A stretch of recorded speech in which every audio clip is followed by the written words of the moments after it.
Good morning, everybody. Literally coming from the road live. First ever stream in a Cybertruck. So let's go. Let's jump into it and turn on the screen. So, you don't need to see my face, but I am in a car. That's for sure. Literally live coming from the road. This story today is about the race to raise trash. And as people always say, cash is trash. And everybody now is all of a sudden talking about the infinite money glitch. Doc Intern, thank you so much for coming. And why is this video not starting? There it is. There it is. It's working now. Good. Just want to make sure I'm not talking to myself. And thank you all for joining. And yes, I am in a car live. Anyway, let's jump in. Hopefully this will work well. We're going to talk about a bunch of updates to crypto, some good stuff for Bitcoin, and Bitcoin's pumping up $1,000 this Saturday, which is unusual. Some other changing moves, more stuff on Tesla and the event, and how we are grateful, and we'll talk about everything. Let's get into it. Disclaimer, not financial advice. Thank you to everybody on Patreon. First piece is Bitcoin. Short-term holder supply 30-day change has dropped to 2012 levels. What this basically means, essentially, the supply has flowed into the long-term holders cohort. Massive hodl is happening. Unprecedented since 2012. This cannot be made up. And this is code for eventually, once a big player or multiple players come in, there will be a supply crunch. And if there isn't, I will be very surprised. That's kind of where we are right now. Also, moderate FOMO enters the fray. By the way, let me know if it's quiet. I'm actually on a very busy street, and you can't even hear the cars, which is awesome.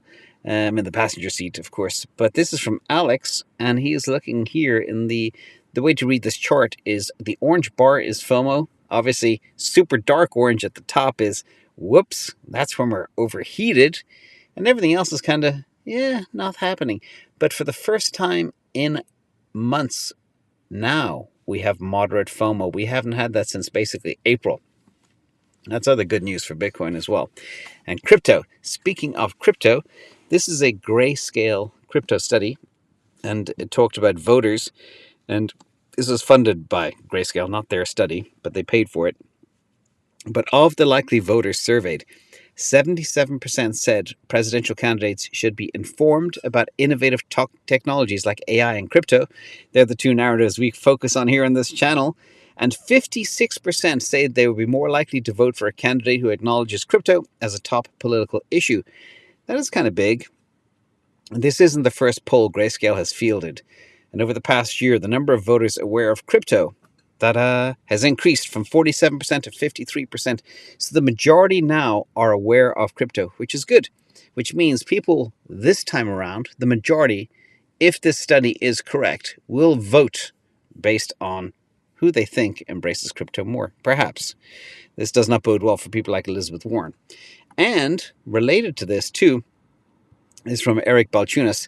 Almost half of Schwab's respondents said they plan to invest in crypto ETFs, more than bonds, more than international stocks, etc. That's pretty stunning. You can see here, top of the list is U.S. equities, stocks, and then back at 49%, it's cryptocurrencies. So a very, very big deal. Crypto is coming, mainstream is coming, and the only way is up. In other news, too, shout out to GMI, this is how Bitcoin is lagging global liquidity. Bitcoin is the pink line. The black line is global liquidity. And it's going to go up and to the right. And it's only a matter of time before Bitcoin follows. That's just how the world works. In addition, demand is recovering. More good news. We had a slumbery summer. And now we had two very big ETF days in the last 5 days. I didn't punch in all the numbers. It takes too much time, but I will do it early next week. But here, this is Bitcoin apparent demand, 30-day sum. And demand is growing at the fastest pace since April 2022. So more good news for Bitcoin. And it's been a while since we had a lot of bullish indicators like this too. So congrats to everybody for making it through. Now, Mt. Gox update. There's always a gray cloud somewhere. Mt. Gox pushes repayment plan to October 2025.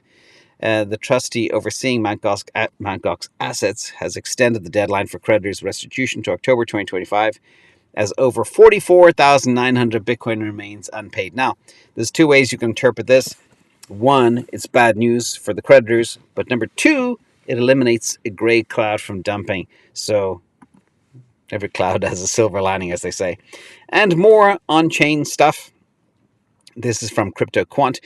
In this cycle here, this is Bitcoin quarterly performance. In this cycle, the price hasn't performed above 75% per quarter, while in the previous cycle it was over 200%.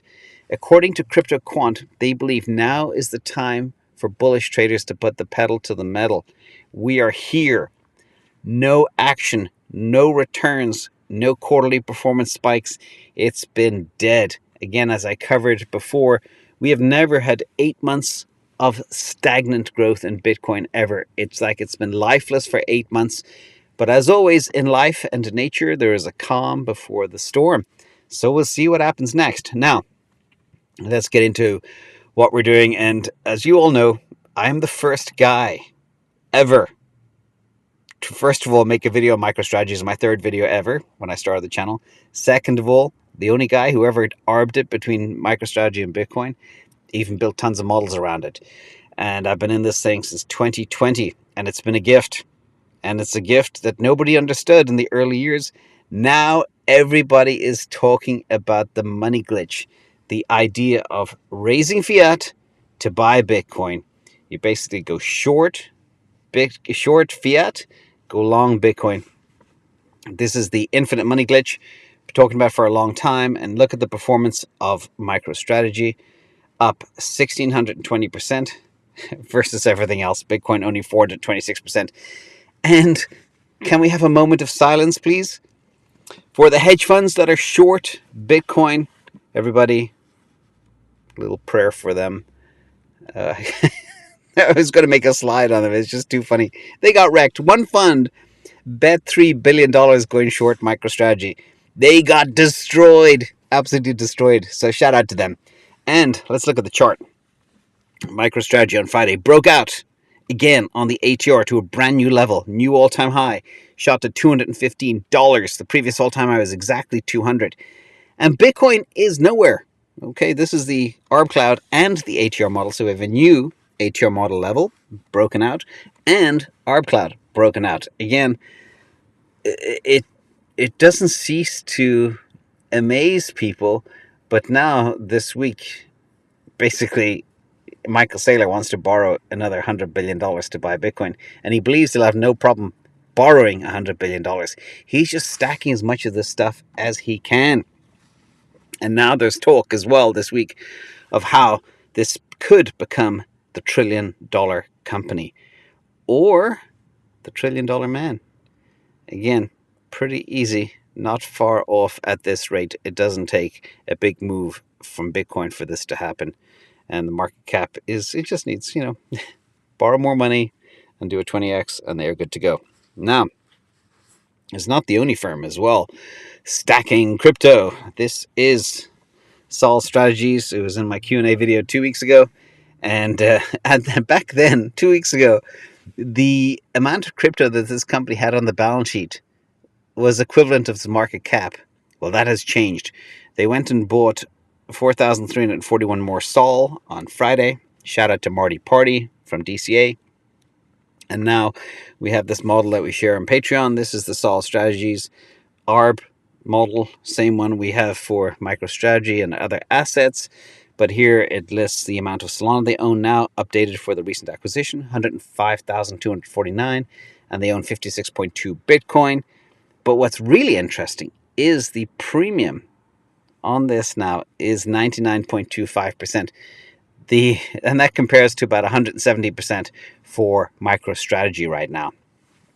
Again, these companies get into assets hard. They build large positions. the underlying assets go up, and that explodes the market cap. And people still think, they still don't understand, they're in disruption. The stock will go up. Buying these things without a premium at parity doesn't make any sense. That's where people make the mistake. So Sol Strategies is already done very, very well since the last 2 weeks. But not everybody is issuing debt to buy Bitcoin. This is from Bitcoin News. Shout out to Sanjay as well. El Salvador buys back $940 million of its outstanding debt to reduce its debt burden and take advantage of favorable market conditions. The future of El Salvador is debt-free, okay? Unlike every other country issuing debt, printing money like there's no tomorrow, Nayib Bukele is not doing that at all. But they also have a big bag of Bitcoin too. So again, this is the infinite money glitch applied to a country and how they manage their own balance sheet. And the IMF hates them because that could unravel their whole game plan. Anyhow, moving on from that, shout out to Marty once again. He wrote a very, very cool thing that I've been talking about for a long time too. This is that nobody has an idea of the size of Solana's economy. The rate of growth is outstanding. Remember, everything in disruption is about the rate of growth. Okay, nothing else matters. Rate of growth. And here, the Solana meme coin market cap surpasses 10 billion, 2.3 billion in trading volume in the last 24 hours. And the Solana token is now the most traded token by market cap, surpassing Bitcoin, Ethereum, and Binance. And the machine has been built to host the largest economy possible, security and speed. Nobody has any idea. Money velocity makes GDP. What's going on here? Let's look at some data points. First of all, Dex volumes and Solana. Solana's spot Dex volumes have exploded to 480 billion year to date. Okay, that surpasses the annual volume of 2022 and 2023. It's a 22x increase from 2022 and 11x increase from 2023. It is literally going vertical. Now, I pegged, again, first one to peg Solana as the ETH killer. And if there was one, this was it in March 2021. Those people who have been in the channel here have big bags of Solana and they've enjoyed it. But what is stunning here, and this even surpasses my wildest expectations. If you look at daily transactions on Ethereum, 1.2 million. Daily transactions on Solana, 42 million. That's a 3,300% increase. Daily active users, 378,000 on Ethereum. Nearly 6 million on Solana. It's not even in the same ballpark. It's not even in the same city. It's in a different stratosphere. And that's what's happening. Winner takes most, and we're seeing that play out. But it's not just Solana, too. Sui is on the rise as well. Sui passes near right now, right behind Dot and Polkadot. And the next in the chain, it'll surpass Cardano as well, because it does an awful lot more. And it's just what all we wrote. I'm going to switch gears now. Talk a bit about Tesla, because as you know, I like disruption. Big Tesla fan. I believe in it. But let's talk about some of the events, because it did sell off on Friday. Sell the news, as always, happens. 80% chance it would happen this time, and it did. But Dan Ives came out, and I met with Dan Ives not once, but twice at the event. Lovely man, super friendly, super smart, wonderful individual. And he always dresses so well too. Cool sunglasses and hats and everything else. But Dan has covered tech for a quarter of a century. And what he saw in Los Angeles, okay, he believes was a complete game changer. He talked about, this is the new book. I made a video on that yesterday. And Tesla is front and center of the fourth industrial revolution. That is AI autonomy. He said it's the biggest AI company and the most undervalued. A lot of people say NVIDIA, but no. That is Dan Ives. And the numbers out of China are really strong. China sold 181,883 units to Chinese domestic demand in the third quarter. That's the strongest quarterly performance since entering the Chinese market. Tom Zhu and Tesla's Chinese team are incredible. So where, China's weak, what's happening here? Where's all the demand coming from? Well, ICE is bleeding. And one of the best ICE car makers is BMW. People for years said BMW would smoke Tesla. Well, it looks like BMW just got smoked. And remember, BMW make very, very good cars. I drove nothing but BMWs for 25 years. And BMW's third quarter sales saw the largest year-over-year decrease in 9 quarters. This is from AJ, great analyst. Key takeaways: huge decline in global sales volume, driven predominantly by China, weakness in the US, Tesla outsold BMW for the first time ever, and China recovery is not going to happen because BMW do not have a compelling EV, and all the Chinese want is the EVs, just like Norway and other leading countries in the world. And Tesla Energy is a sleeping giant. As I said before, the energy business alone is worth $1 trillion. Nobody knows it yet. And this is just a simple example from Tesla Chen. It took 253 days to install 100,000 Powerwalls to go from 500 to 600,000, but it only took 220 days to install 600 to 750. So in less days, they did 50% more. And I'm not even talking megapacks here. This is just a little illustration of how much people need energy storage. And it's so clear when you have things like storms. I hope everybody is safe out there in the hurricane season. But this is pretty remarkable. People now realize they can't rely. If they need internet, they need Starlink, brought to you by Starlink. If they need power, they need a Powerwall, fueled by solar panels from the erector in the sky. It's that simple, ladies and gentlemen. And shout out to Jeff. Spent some good quality time with Jeff at the event as well. And this is also very profound. It's all about time horizon.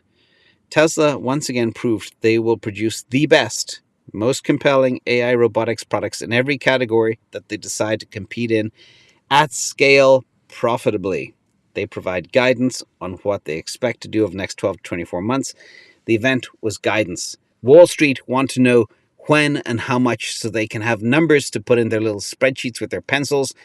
That's not what this event is about. This event is showing what their plan is and how it is not a concept. It's real. All the stuff is real. The degrees of freedom in the hands of the bot is real. The cybercab is real. I rode in it. Video coming on that real soon, by the way, too. And AJ says, thank you. Dear Tesla sellers, I want to express my sincere gratitude for enabling this opportunity on October 11th, 2024. Yours truly, AJ. And that is because we were able to stack Tesla at $217 and $218 on Friday. And shout out to Sawyer Merritt as well. Saw him there, hung out with him. He went all in on Tesla stock in September 2018 because he had a strong belief in the potential of robotaxis and an autonomous future as the cornerstone of his investment thesis. Again, as I always say, it's very, very important is to have a thesis, chase a narrative, make sure it's a winning narrative, find the winning player in that narrative and get in hard, get in early. It's that simple. That's been my formula that made me very successful. And it's so refreshing to see other people embracing that same thing. And yes, you will go through a bumpy period, but at the end, you will win. Now, he rode in the cybercab. He saw the next-gen Optimus up close, the hands again with 22 degrees of freedom, the reactions to others. He spoke as well with dozens of Tesla engineers at the event, many of whom were on the FSD and Optimus teams, and they are deeply committed to turning Elon's vision into reality, and they believe they are going to succeed. This is a pivotal moment in history. Either you believe in Elon's vision or you don't. Just watch the rocket take off on Sunday. That'll help give you some belief. And Tesla's not abandoning his plans to build a Model 2 or anything else. And just for the record, I've driven 2,000 miles. I don't drive a lot, but 2 trips I've driven 2,000 miles in this Cybertruck I'm sitting in right now. 80% of those miles were driven by the Cybertruck, and I just got the FSD. The first trip, I didn't have FSD. Now I do. It drives me everywhere. Okay? And I'm sitting in the passenger seat. It's only a matter of time before I'll be sitting in the back seat asleep or working, presenting while the car takes me around with Starlink in the back. And that's just what's coming. It's here. The future is here. And the people that don't have it don't know it. Anyway, sorry, my eyes are destroyed from driving too much bright light. Anyway, final slide of the day. Few will understand. Tesla unveiled the Model 3 on March 31st, 2016. The stock fell 19%, if I recall. or 22%, sorry. But then afterwards it did a 16x. That's where we are. That's history. That's exactly what happens, ladies and gentlemen. Thank you all for coming from the road. I'll be here every day, as usual, as I promise. And thank you for dealing with my circumstances. Shout out to Sean Donnelly and TND Tesla and everybody for coming. Andy in Australia, who's up, and Rusty Bot and Farrer and Zane, Sarah Drew. By the way, I've noticed a big uptick in ladies watching my videos. More women. I used to be 93% female. I need to check those stats. So thank you all for coming, everybody. I'll see you all later. Tomorrow is live Q&A. Bye-bye. Let me try to figure out all my screens right now.